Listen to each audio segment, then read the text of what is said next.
Assalamualaikum. Salam jumpa. Sebaiknya subscribe terlebih dahulu dan nyalakan notifikasinya dengan menekan tombol lonceng agar selalu mendapat update terbaru. Jika sudah, mari kita lanjutkan. Bab 619 Jeremy akhirnya muncul. Gadis yang dipanggil Kak Stella adalah Stella Aditama. Dia adalah gadis yang tertua di antara gadis-gadis ini. Mereka semua selalu mendengarkan apa yang dikatakan Stella dan sangat menghormatinya. Mendengar kata-kata Stella, mereka semua langsung mengangguk setuju. Kemudian salah satu dari mereka berkata, "Ya, benar. Kak Stella, kamu harus berusaha membujuk Yura. Tidak masalah jika dia hanya bermain-main dengan anak miskin itu ketika dia masih kuliah, tetapi mereka tidak boleh benar-benar bersama. Jika mereka benar-benar bersama, hubungan antara keduanya tidak akan berhasil sama sekali. Mereka tidak berasal dari dunia yang sama, dan bahkan jika pada akhirnya mereka benar-benar menikah, mereka tidak akan bahagia." Stella memandang semua orang dan mengangguk ringan, kemudian menyipitkan mata ke arah Morgan. Saat ini, tidak ada yang tahu apa yang dia pikirkan. Stella kini telah lulus kuliah dan bekerja di perusahaan ayahnya.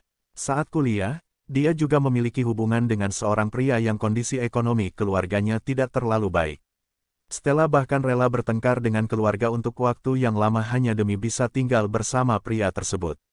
Hingga akhirnya pihak keluarga Stella dengan enggan setuju dan dia bisa menikah dengan kekasihnya itu. Namun, sebelum mereka menikah, tiba-tiba mereka putus karena beberapa masalah. Stella akhirnya mengetahui bahwa pria itu hanya ingin menipu dirinya. Pria tersebut ternyata hanya menginginkan uang dan seks saja.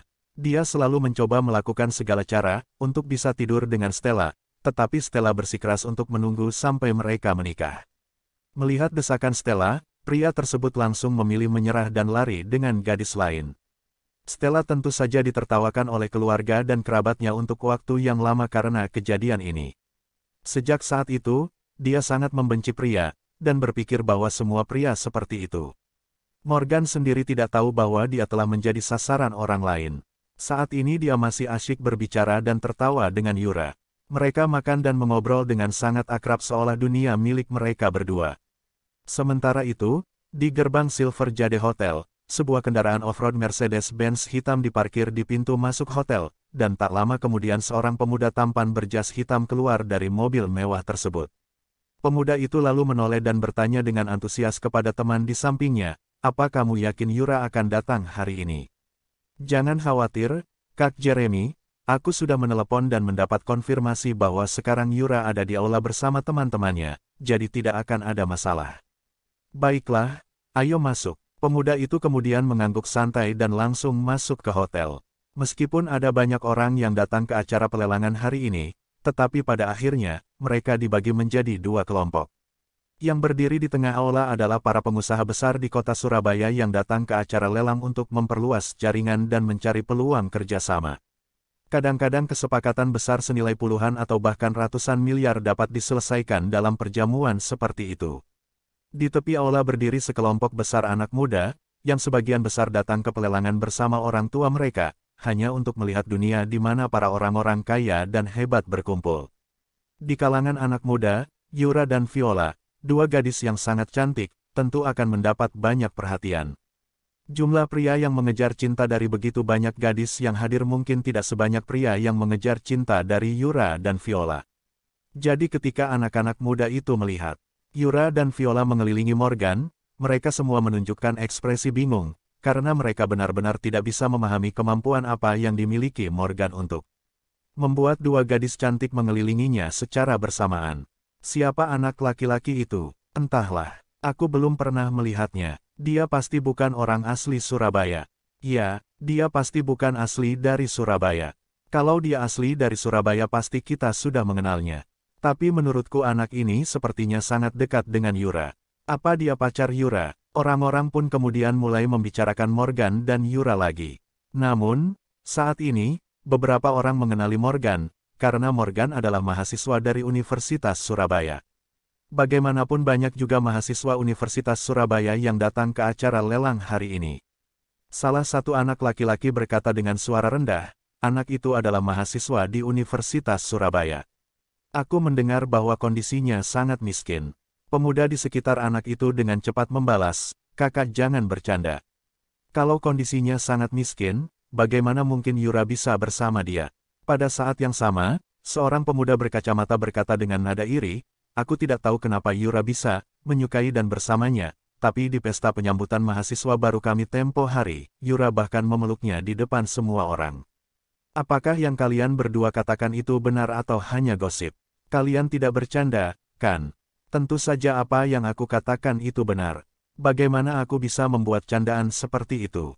Jika kalian semua tidak percaya, pergilah ke kampus kita sekarang dan tanyakan hal itu pada semua orang.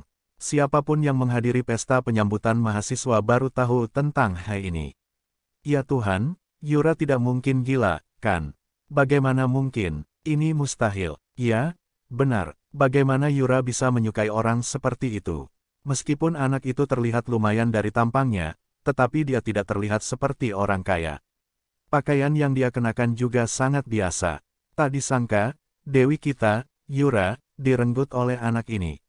Berani-beraninya dia. Para pria yang menyukai Yura merasa sangat marah setelah mengetahui bahwa Yura sepertinya memiliki hubungan dengan Morgan. Bagaimanapun, mereka telah mengejar Yura untuk waktu yang lama, tetapi mereka tidak pernah berhasil. Sementara seorang pemuda miskin yang entah muncul dari mana tiba-tiba datang dan merebut dewi mereka. Jadi wajar saja jika mereka merasa sangat iri dan tidak rela melihat Yura dan Morgan sangat akrab. Salah satu pemuda kemudian berkata sambil tersenyum, "Hei, kalian tidak perlu khawatir. Jika Jeremy tahu bahwa Yura ternyata memiliki hubungan dengan pemuda miskin itu, dia juga pasti tidak akan terima. Aku yakin Jeremy tidak akan tinggal diam. Suatu saat nanti kita pasti akan melihat pertunjukan yang bagus begitu Jeremy tahu tentang hal ini." Ya, sayang sekali Jeremy tidak ada di sini hari ini. Jika Jeremy ada di sini, pasti akan ada pertunjukan menarik hari ini. Tukas salah satu dari anak muda dengan sedikit nada penyesalan. Jeremy yang dibicarakan semua orang barusan adalah Jeremy yang sama dengan yang pernah diceritakan Ryan pada Morgan sebelumnya. Saat itu Ryan mencoba mengingatkan Morgan untuk berhati-hati karena Jeremy juga menyukai Yura. Selain itu, Jeremy juga dekat dengan keluarga Sandika, dan hal tersebut tentu saja membuat pemuda itu berani bersikap sangat arogan dan mendominasi.